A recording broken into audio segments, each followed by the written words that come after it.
Monsieur Carpentier, merci d'être présent avec nous malgré les aléas de la météo et Merci, merci de m'accueillir.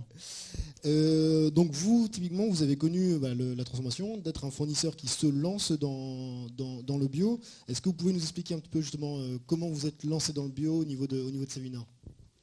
Alors tout d'abord, la coopérative Sévinor, c'est une coopérative qui regroupe donc des éleveurs de la région, ex-région Nord-Pas-de-Calais, et également des éleveurs du département de l'Aisne et des Ardennes. Cette coopérative, elle existe depuis 40 ans, elle a à peu près 1000 éleveurs sociétaires. Et au fil des années, on a eu, comme dans toute filière, une partie de nos producteurs qui se sont engagés dans des démarches biologiques, en commençant surtout il y a une quinzaine d'années, surtout dans la production laitière, donc des gens qui produisaient du lait et qui de fait à un moment donné avaient des animaux à commercialiser.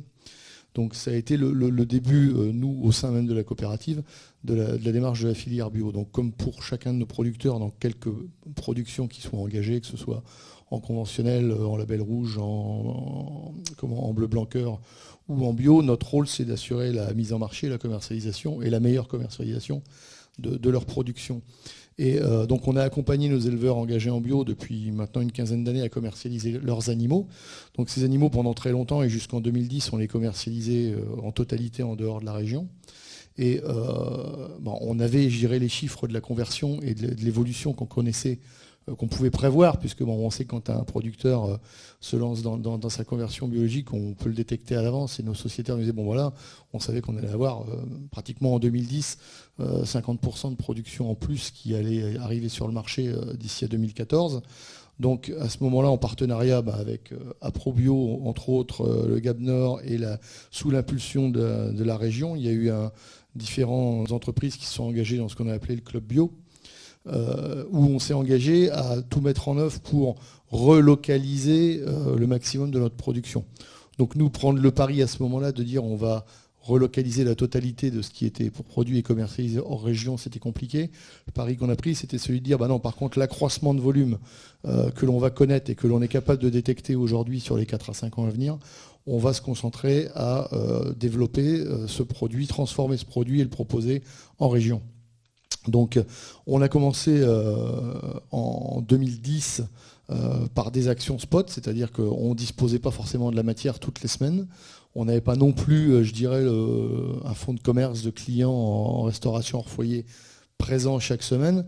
Donc on a commencé en 2010 par des actions spot qu'on faisait à l'occasion de la semaine du goût, à l'occasion de la semaine du Nord-Pas-de-Calais, au printemps de la bio. On faisait 5 opérations par an qu'on relayait en communication à travers des partenaires comme Aprobio. On a travaillé avec la coopérative Norabio. On a fait une communication en disant nous aujourd'hui on commence à avoir du produit et on va le mettre en œuvre.